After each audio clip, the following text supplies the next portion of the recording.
Hi, this is Brian Murray, and I'm here to give a little more color on my Q3 Hoboken Real Estate Report. I'm sure that you've got a chance to download it and to look through some of the data that's there, but I want to give a little bit more analysis to some things that I didn't have a chance to cover when I was writing it. So, one of the big things that's kind of happened here in 2016 is that fundamentally the market is the same as it was in 2015 when we had a 14.5% growth in the market. You have low interest rates, you have low inventory, you have a lot of buyers out there. But, as the market grows, you kind of hit plateaus where, buyers are just not willing to spend more than X for a home. Especially the entry-level buyers. We're seeing that that number is somewhere in the 700 to 750 range, where that's kind of all that a buyer is willing to do or can do right now. Now, one of a couple of things that's going to happen is that buyers are going to realize that this is kind of the new normal and that they're going to push through these numbers, but that might take a little bit of time. So that's one thing that will likely happen in the future as these fundamentals kind of continue in place. The second thing is that it might be just a different kind of a buyer that comes into the market, maybe a more affluent buyer that then pushes the price through versus who's here now. Hoboken in particular has gone through a couple of renaissance periods. One in the early 2000s where we had buyers come in and fill up a lot of the new construction in the back of Hoboken. They were paying, $450,000 or so for a standard two-bed, two-bath elevator parking. And then, that same home today is now in the 750 range. So, you're really looking at, in 15 years, that home appreciating enough that it's bringing in a different kind of a buyer, a different affluence than you had originally. It's neither good nor bad. It really just is what it is in terms of a different demographic coming into Hoboken. You can already see that with the number of Starbucks in town, with the Athleta store over on Washington Street, and some of the higher end stores that are kind of replacing a lot of the older places that used to be here. So while we are hitting that plateau right now in terms of some pricing, some of the areas that are particularly hot are one bedroom is very competitive, especially the elevator parking one bedrooms, as well as the larger two bedrooms in the $800,000 to $900,000 range.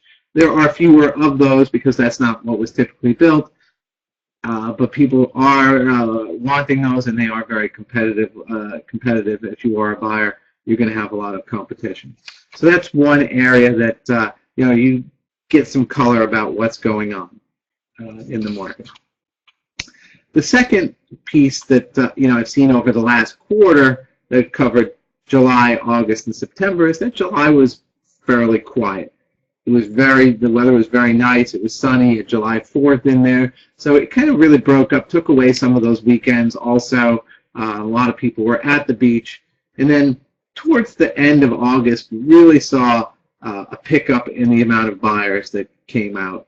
I had one open house that had over 30 buyers that came to it, which I haven't had that many buyers at an open house in quite a while. And I consistently do them week in and week out. So, the property wasn't underpriced, and it wasn't something that was going to likely attract that many buyers. I think it was just that there was pent-up demand from the summer. As we have moved here into the fall, you're starting to see that play out with homes under $1 million selling for over 100% of ask.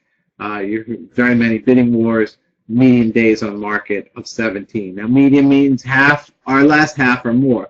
But those days on market also include the time it takes to negotiate an offer, the time it takes to do a highest and best, and to pick a highest and best, and then finally to send it to the attorneys and consider it under deal accepted by owner. Now, that can take 3, 4, 5 days in and of itself. So that 17 days may really be closer to 12 to 14 days in terms of your median days on market.